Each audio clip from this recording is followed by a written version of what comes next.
Hello and welcome back to the channel. In this video I just want to unpack one of these datasheet packs and kind of show you what they're all about. It's hard to tell how big these actually are from the websites or pictures, but they're actually fairly beefy. Now for Warhammer 10th edition, all the rules are available online for free, but when I saw these in the store, I was kind of impressed with them, so I thought I'd pick up a pack and share what I find with all of you.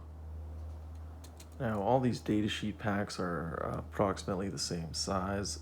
They're the exact same size for length and width. So, lengthways, it's 7.5 inches by 5 inches wide.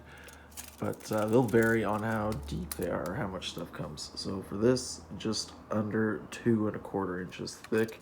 It's a lot thicker than I expected. Again, which is a reason I wanted to kind of get one.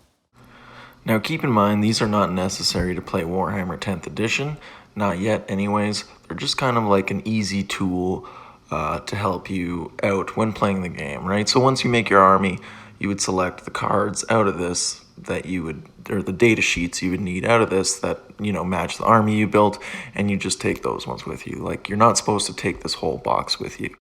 So on the back here is this, raw Imperium, kind of explains what Space Marines are. For me, that's going to hit the recycling right away. And then, yeah, just bear with me while I get the giant stack of cards out of the box here. And the very first one on the top is going to be the Army Special Rules. So it'll go over the Oath of the Moment rule, and then the Space Marine Chapter Special Rules. And then on the back side here, it'll go over the Combat Doctrines. And then on the next card here, we have all the stratagems, and on the back side, there's more stratagems. They tell you when you can use them and what phase they're meant to be used in. And then the next page, we have all the enhancements for characters or any unit that can get enhancements, and then some nice artwork on the back. And then finally, we get into all the data cards.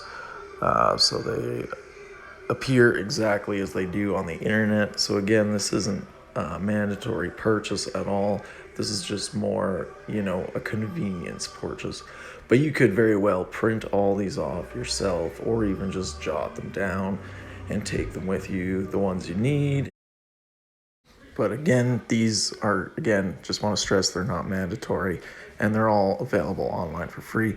If you're having trouble finding them online for free, I did make a video on exactly how to find them.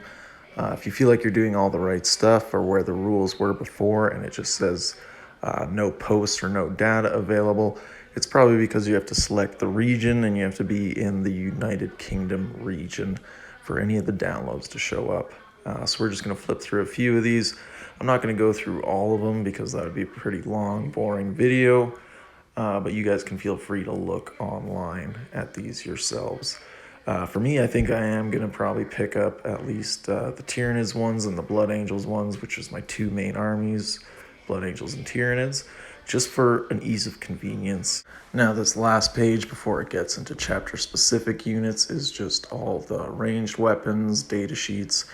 There isn't one for melee weapons, I don't know why, but there is this one for ranged weapons.